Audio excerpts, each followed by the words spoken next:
Hey everyone, welcome back to my channel and welcome to SMUT Monday. Yes, you heard that. If you've been here since the start, we started on Saturday, then we moved to Sunday, and now we're on Monday. It's not going to be like this forever. It's just the way it is this week. If you're new, hi, I'm Anne, and welcome to my video. And if you're not new, welcome back. Thanks for bearing with me. If you don't know what I'm doing here, I am here to do my makeup and talk about a romance book. Just one this week. Promise it's not always going to be like that. I explain as to why at the end of this video. But we're here to talk about Birthright by Nora Roberts. Such a good book. I was planning on doing Wild Highway by Devney Perry. I'm sure you guys have heard me say this a million times. It's not because I'm putting it off, because I love Devney. But life has just been happening, okay? Life has been happening. So we do only have one book to talk about, and I actually was planning on this being more of a get ready with me life chats, and then I ended up talking about the whole book, talking about the book for the whole makeup process, and then at the end I did do a life update. So yeah, this is such a good book. I'm not going to blather on about it because I do talk quite a lot about it in this video. If you want to know what products I'm using, everything will be down in the description box. And yeah, if you want to hear me talk about Nora Roberts, I do touch on her other books and her as an author as well. I do just talk about the book and then just general stuff. So if you want to see how I got this look, hear about me and Nora Roberts, then please keep on watching. And thanks guys. Make sure you like and subscribe and comment and all that jazz. And yeah, let's get into the makeup video. Alright, Taylor set this up before he left, so I hope that it is all okay. As you guys, as I said in the intro, most likely we're a day late, we're not going to talk about that. We're just going to dive right into, oh, I just did a face mask. I'm putting this on top of the face mask. My skin is like way too moisturized. I really hope that the foundation doesn't just like melt off. I feel like it might. Like my face feels, you guys can probably see it, it feels dewy. But let's hope for the best. As you can see, we're having a slight bad skin moment, but you know, I'm just trying to be kind to myself. So we do only have one book to talk about today. So it's kind of going to be SMUT Monday, kind of going to be like just chatty, get ready with me, talk about life. Where's my mirror? Talk about life, talk about why I didn't, or kind of talk about why I didn't. Oh, my skin, she's breaking out. Oh, Jesus, kind of talk about why I didn't film. I can't really. You guys, you're just gonna have to wait and see as to why. But yeah, we'll start off with the SMUT Sunday. Maybe I'll just SMUT Sunday, SMUT Monday. Maybe I'll just like talk enough about the book that we don't even need to get into me droning on. But anyway, let's get to it. It's called Birthright by Nora Roberts. I think I've already introduced it in the intro, in case I haven't. For those of you who haven't read Nora Roberts and you're a huge romance reader, you need to. I will say I'm reasonably new to Nora Roberts. Like, I only started reading her in the first few years, which is insane to me. I don't even know why. It's like similar to Stephen King. I have been reading Stephen King a lot longer. But I will say that I think that Nora Roberts is like the Stephen King of the romance genre. I'm pretty sure you guys have heard me say that before, but it's so true. She's like so talented, and look at these pimples. Look. Oh. It probably doesn't help that I just had so many Doritos before. I'm usually like super healthy, but not today. Sorry. I'm not talking about that. I should be talking about the book. Yeah, as I said, I really consider Nora Roberts to be like hugely talented. Like I admire her. I just realized I have the fan on. Is that going to fuck up the audio? I swear I beat myself up. I'm like, I see all these YouTube videos of all these people and they're like, they don't have any texture on their face because they've obviously got like super crazy fancy cameras and lighting, and they've been doing this for however long. And I like see mine and I see so many faults in them. I'm just really trying not to do that. Taylor really tells me off. But as I was saying, I didn't start reading her. I think I would say like it was after I started writing, which is crazy because like the whole reason I started writing was because I went through like, you know, an obsession with romance. And I honestly can't even tell you why I didn't read her. I'm so Chewy, I'm sorry. I honestly can't tell you why I didn't read her. Like, I don't know, maybe I just thought that like, I don't even know, I can't even say why. But anyway, if you haven't read Nora Roberts, then this is me telling you that you really should. She has written so many books and she has some really good articles about, whoopsie daisies, about writing, about her writing schedule and like how it is that she's written so many books over the years. Like, and it is, honestly, it's like, I really like it. She's like, there's no magic formula type thing. It's literally just getting up and sitting at your laptop, getting your ass in the chair and just writing. Like, there's nothing special about that. You know, like, there's no shortcut, which I think is so true.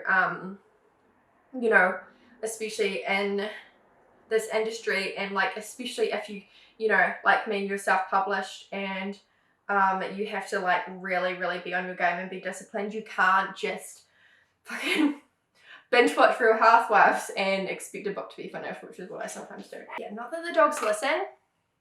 They're sassy. You know, gotta love that about them. But sorry about that.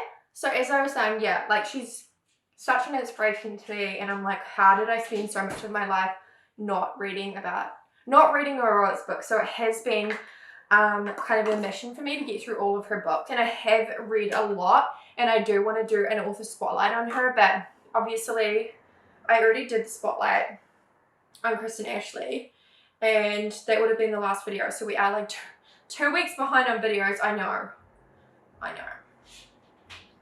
Don't come at me, you guys, please. So let's talk about Birthright. It is it's quite unique from the other Nora Roberts books that I have read. I will say that like a really good theme in her stories is like they're not just purely romance. Like there is so much more storyline than that, which I really appreciate. If you have read a lot of like indie romance specifically, but not, I'm just gonna see my face because it's dewy. I can already feel that like I put too much. I did a face mask, as I said earlier, and I put like way too much moisturizer on, so my face is like hydrated. And which is, you know, a good thing sometimes, but not when I'm trying to put a lot of makeup on, which it might not stick to my face. So let's hope it doesn't. Yeah, as I was saying, she really does focus on a lot of elements that aren't just like the main couple. There's so much more to the story. She obviously does so much research, and never more evident than in this book, because it does center around, there are two couples, which is what I was going to say, which is why it's slightly different to what you might have read from her if you are a Nora Roberts reader and you haven't read this book. I will say, because it kind of almost, it's like two romance stories in one, which is, I'm here for that. Yeah, you guys. As I was saying, yeah, it's like two romance novels in one. So the main characters, I would say, would be Kelly and Jake. So Kelly is like, she's an archaeologist, and she arrives in town, in this really small town. What's the fucking name of it? It's a small town, and I feel like I want to say Woodsboro, but that's not it. Isn't that from a movie or something? I forgot. I really feel like... Is she hearing me speak and just being like, I'm going to sabotage? Because Kiko, our dog, is really clingy. And she gets like super mad at me when I come in here, especially if Taylor's not here. And I like don't let her in because she barks. And she just sits at the door. You'll probably hear her. You probably would have already heard her like settling all her weight in the door. But she really hates it when I like leave her out there. So she's like, I'm gonna punish her. So that's why I hope I can edit out all the barks. But if you hear any barks, then be with me. So Kelly goes where all these bones are discovered on this new development. Why does it feel like I have hair all over my face? Guys, I really hope my makeup is coming off way better on camera than it is in real life. I'm gonna say that.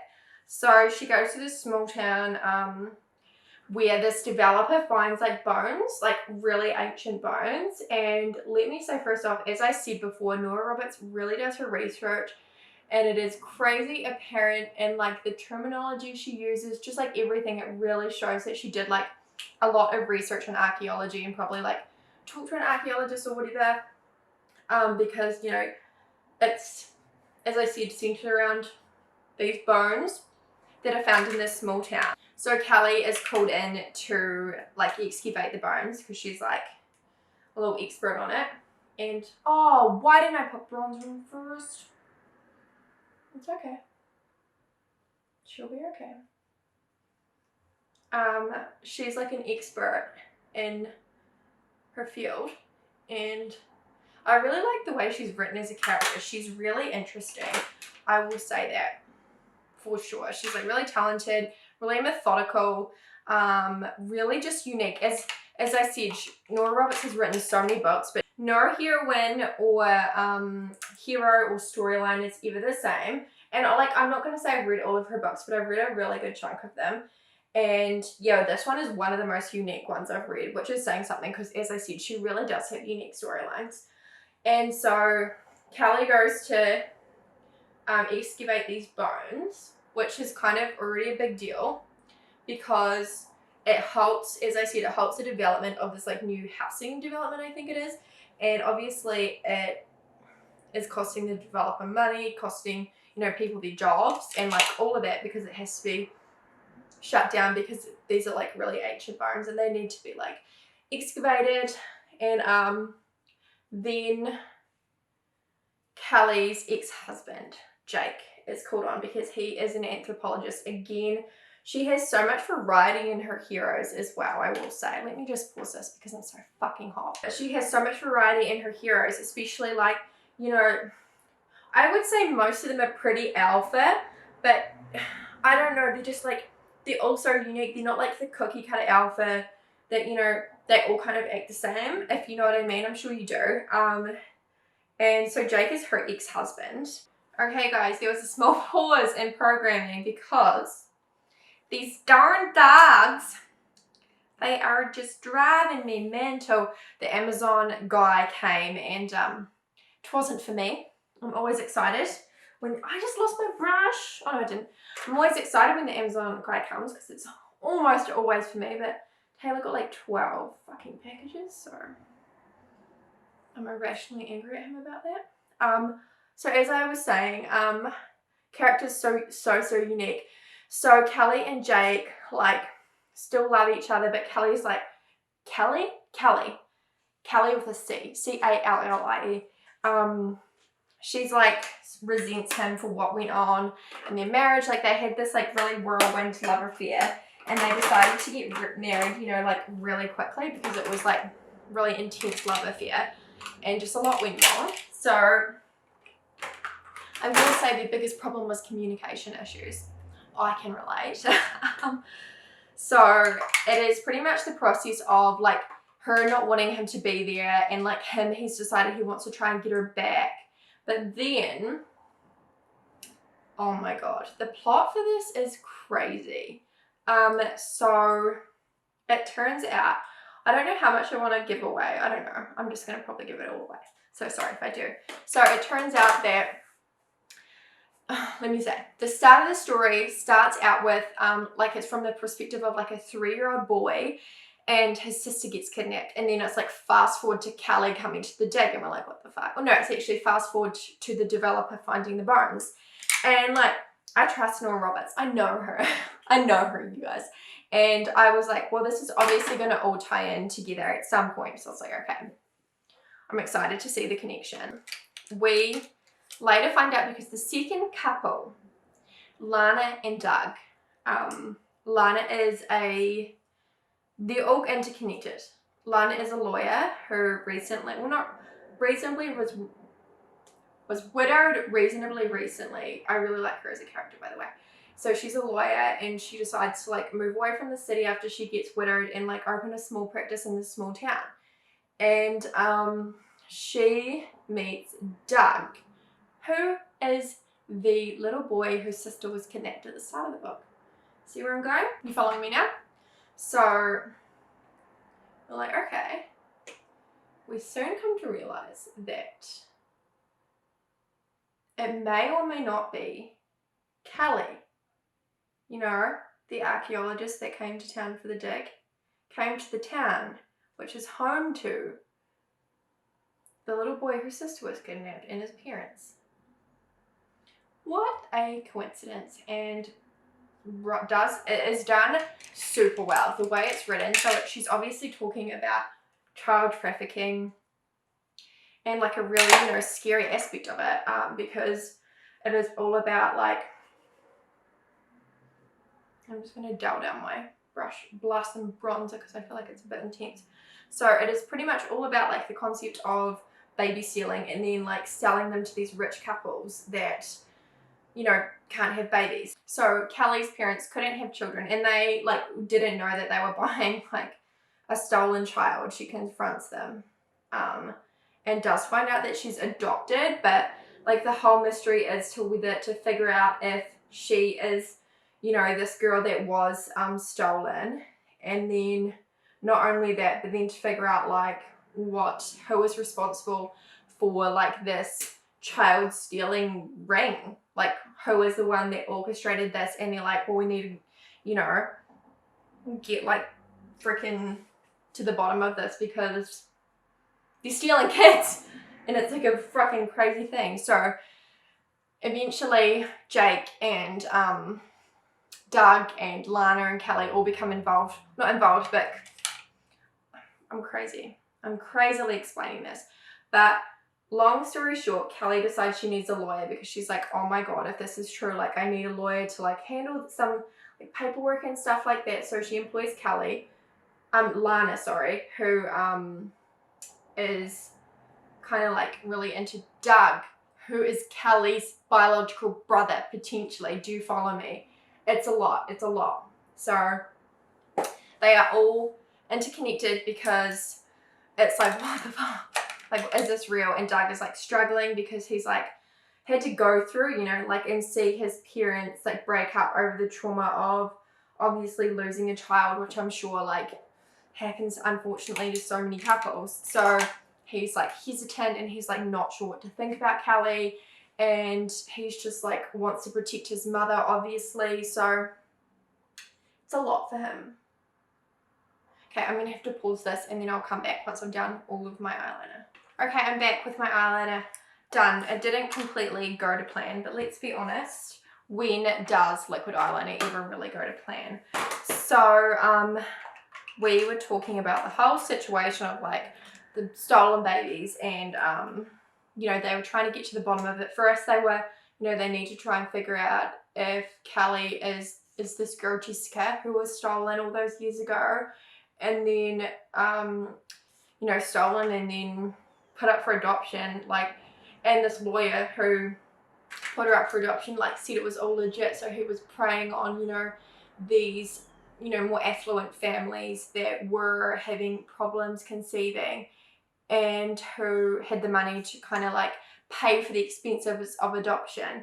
So they believed if everything, you know, was like, you know, above board, they thought that they were adopting a baby from like a willing mother who wanted to give their kid up, but they weren't. So the storyline focuses on that, and then beyond that they want to like get to the bottom of this and get the people responsible. Like, you know, who knows, they might still be doing it. How many other kids out there are, you know, stolen, and how many other parents out there are believing their kid was like, you know, had been murdered or whatever. So they want to get to the bottom of it. And in the middle of all this, Jake and Kelly are like wanting to reconcile, and well, not wanting to, they're fighting it. Let's just say they don't want to reconcile because what eyelashes should I put on, you guys? I really want to put these on, but I'm scared that they have way too much pink residue. They're not, she is fighting it obviously because Kelly is a really unique character. As I said before, she is like quite emotionally closed off and quite practical, you know, like she's quite analytical in the way that she thinks about things and the way that she interacts with people. So beyond that, there is, I will say another plot point that was beautifully done was Jessica's mother. You guys know Jessica, the little girl that was stolen. Obviously, she never stopped looking for her, and it followed her throughout her life. It ruined her life. And then like her and her husband got a divorce, and I'm not going to use those in English. She started up this like really this business where she was like baking, but it became like this national chain, and like she really created like a kind of empire for herself, but she was still, you know, never going to be okay. She, you know, longed for her daughter, and she knew that her daughter was out there.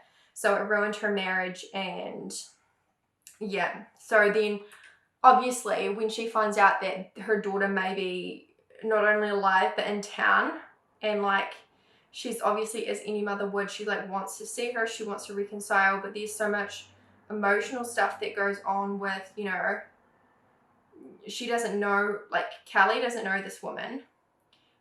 All she knows is the parents that, you know, brought her up her whole life, and they were good parents, and she's really struggling with the idea that this stranger, like who this woman is like really, she wants Jessica, but she's not Jessica, she's Kelly. And it's done so well, like the struggle that she has to like be kind to this woman, but to also, you know, like save her sanity, because she's like, I can't be Jessica, and you're a stranger to me, so I can't fake something I don't feel. But at the same time, she's like, well, I want to help, and I want to know the truth, and it's a lot. This is why I never put eyelashes on camera, you guys. They are not me forte. I think I went a little too far out on the edge, but it's okay. So as I was saying, Kelly is really struggling because she's like a good person. Obviously, she's struggling with her life, like upbringing was a lie. You know, her parents never told her that she was adopted, not because they're like bad people, but because, you know, they didn't know how to tell her. And then she is struggling with Jake being back in her life, with the man that she still loves, her ex-husband. She's struggling with the fact that she has this whole other family, and the fact that she was kidnapped, you know, and stolen and sold. And then beyond that, as with all of this going on, there starts to be these mysterious deaths on the site of the dig, because a lot of the local construction workers and development workers, and just a lot of the local people, really don't agree with them excavating these ancient bones. Because obviously, as I said, all construction has been halted, and a lot of people like lost their income, lost their jobs, their businesses, and all that. And then beyond that, people are like believing that they shouldn't be disturbing this burial site type thing. And so there is, Kelly's truck gets defaced as a start, but then people start dying. People are getting murdered. So they're dealing with a lot, you guys. And as I say, it does jump back and forward, because this is third person point of view. That's something I should have said at the start. Nora Roberts is always third person point of view, and she is the queen of it. It's not always, as a true romance reader myself, I know that I prefer a first person. I know a lot of you probably do as well, but take a chance. All right, let's see if I can do this one. This eye is always the one that gets me. Makeup gals and guys, do you have one eye that you can do reasonably good? Like, even I'm talking about like mascara and eyeshadow, you can do like, it all kind of works out. And then the other one eye, it's like, I don't know you. I don't know you. I don't know her. I don't know the other eye. We don't communicate. I think that's as good as she's gonna get. I get so many people asking about my lashes. And I will link where I get them down below. They're just like this pack on Amazon. I get like the variety pack. So they have some like this, some more subtle ones, some really, really long ones, and I love them. And they're about $10 for a pack. So really, really love these lashes. So as I was saying, there's a lot going on this dig. Like a lot. Another pause. As I was saying, a lot going on in the dig, a lot going on in Kelly's life, a lot going on in Lana's life. Her and Doug, he is obviously going through the turmoil being like, my long lost sister who was like haunted me and my family my whole life is here, and he's like defensive because he's like, what does she want? What are her intentions? And he just, you know, he's a guy.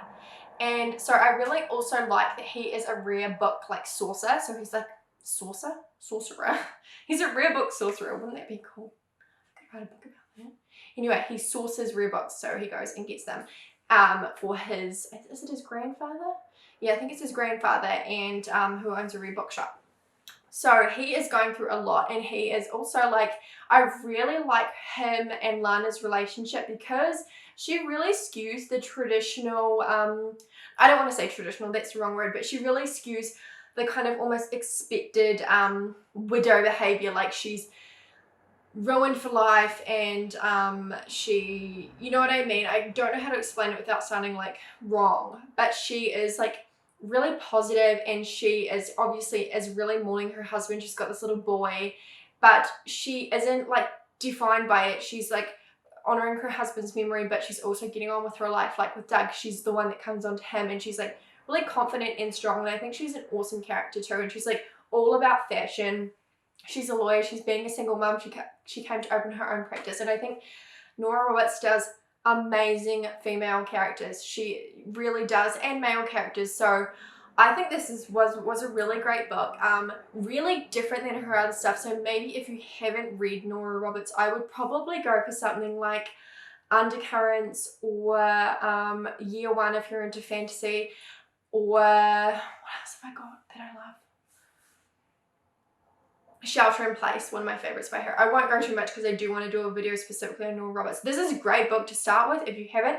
I'm just saying it is very different, and I'm sure a lot of Nora Roberts readers who have read this might agree with me. So I'll quickly go and do my hair, and then I'll come back and I'll have a little bit more of a chat with you guys, and then I'll talk about what's like coming up and all of that. So okay, she's back. She's done. My hair is kind of done. It is, I'm going to say it's really thick and crazy at the moment. I'm not getting it done for like another month. I'm sure you've noticed. It's losing its blondness, and it's getting, it's just a lot, okay. But whatever. This is what I've got right now. Be happy with the skin, and here you're in. What have I done? What have I done? What do we like? Should I just draw it like this? Okay, I think I like this. Right, so that is pretty much the Skinny on Birthright by Nora Roberts. As I said, she is an author you literally cannot go wrong with. Like she does, wait a second. She does such great storylines, such original storylines, heroines and heroes that are just not the same either, which is so crazy when you consider the amount of books she's written. And yeah, obviously it always gets a happy ever after. She is a traditional romance author, so you don't have to worry about cliffhangers and all that. That's not how she does it. Super intelligently written, really engaging, and to me, it just is super comforting. So yeah, that's pretty much all I have to say about Nora Roberts. I could say a lot more. I am going to do a dedicated video on her.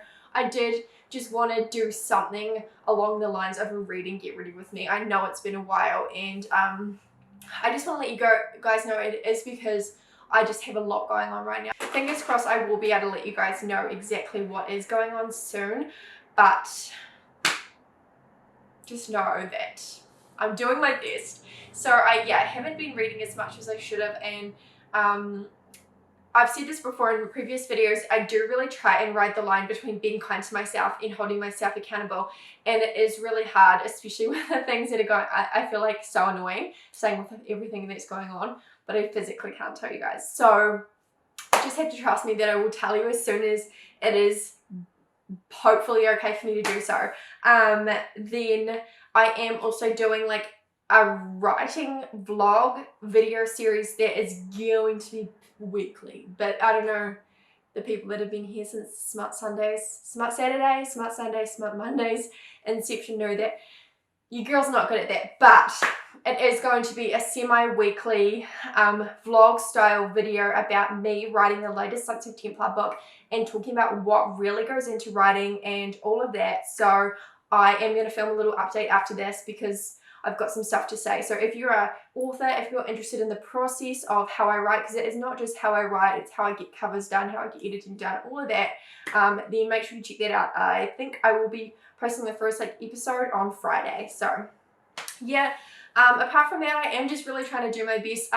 As I said, I really do want to get these videos out for you, but I also, I don't want to force them, and I don't want it to be inauthentic, and also I really don't want to put pressure on myself that isn't necessary. Obviously, with everything going on in the world right now, and the fact that I have books due, and that Taylor, my fiance, and I really have a lot going on in our life as well. It's the last thing I want to do to push myself to do something that is meant to be fun and is meant to make you guys feel good. And I definitely don't ever want you guys to feel my vibe. I always want to be really, really transparent about mental health, and that it is completely normal to have things like anxiety and depression, and there's nothing wrong with you, but I also don't want to be talking about it all the time. I want to find the line of being this is something that you should feel okay talking about, but I don't want you to be oh fuck, what's new? You've got anxiety.